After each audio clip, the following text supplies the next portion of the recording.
Welcome to NACo's County Countdown. I'm Erin Hurley, NACo's Director of Government Affairs, running through the top issues that are important to counties as intergovernmental partners. First up, major wins for counties in Treasury's recently released obligation guidance for the ARPA State and Local Fiscal Recovery Fund.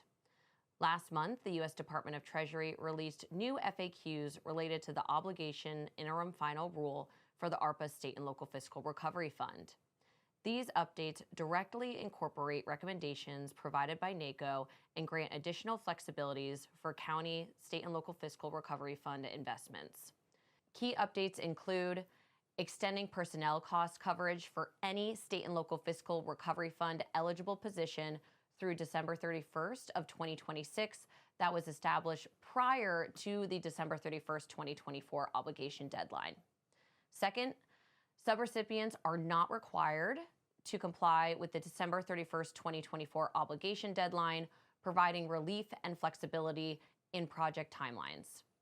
And third, new flexibility to reclassify excess funds for state and local fiscal recovery fund eligible uses after the December 31st, 2024 obligation deadline. Also, a reminder that all counties, parishes, and boroughs that received ARPA state and local fiscal recovery funds, your project and expenditure reports are due on April 30th. These required periodic reports provide Treasury with financial and current performance information on projects using recovery funds. Please check out NACo's ARPA Hub for more information. Second, the U.S. Department of Transportation announced a new funding opportunity that counties are directly eligible for. On March 25th, the U.S. Department of Transportation unveiled a $5.2 billion competitive funding program, the Multimodal Project Discretionary Grant Opportunity, also known as MPDG. Authorized under the Bipartisan Infrastructure Law, the MPDG is a package of three major grant programs: mega grants, nationally significant multimodal freight and highway project, and rural surface transportation grants. As recommended by NACo to the U.S. Department of Transportation, this new funding opportunity has a streamlined application process that will make it easier for many counties to apply by the May 6th deadline. Next, new and important changes were made to the federal uniform guidance, which impacts all counties that receive federal loans and grants.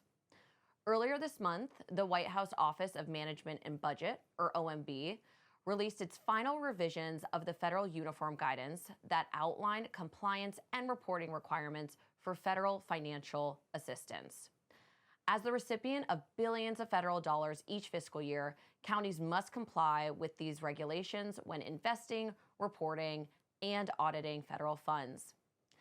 Key county highlights that NACo advocated for include a simplified process for counties when applying to federal grant programs, increasing the single audit threshold, and new plain language revisions, all of which will decrease administrative burdens for counties.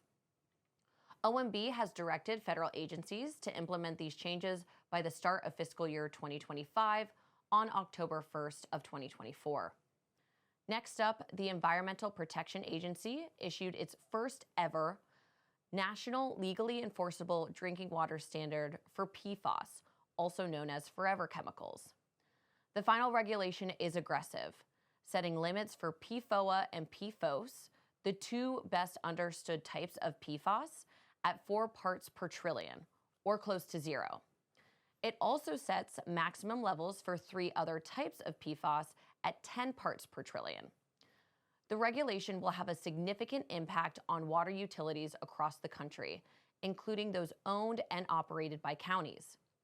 The EPA estimates that the regulation will cost $1.5 billion per year, but other associations estimate that this could actually cost between $2.5 and $3.2 billion per year. As additional information on drinking water standards is released, NACo will inform county leaders of impacts and next steps. And finally, NACo's recent trip to the U.S.-Mexico border. Representatives from NACo's Immigration Reform Task Force joined other county leaders in a visit to border sites in El Paso County, Texas.